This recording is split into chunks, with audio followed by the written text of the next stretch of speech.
You ask Tiger to solve. This deals with linear equations with one unknown.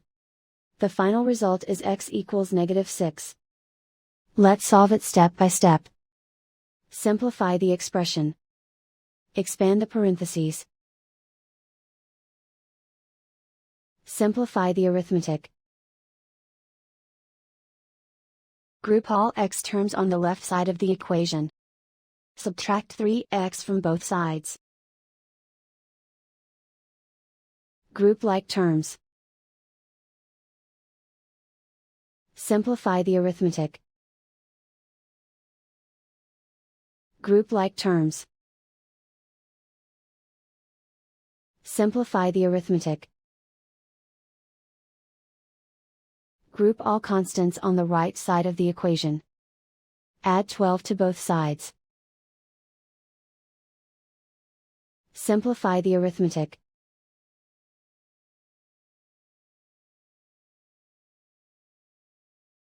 Isolate the x.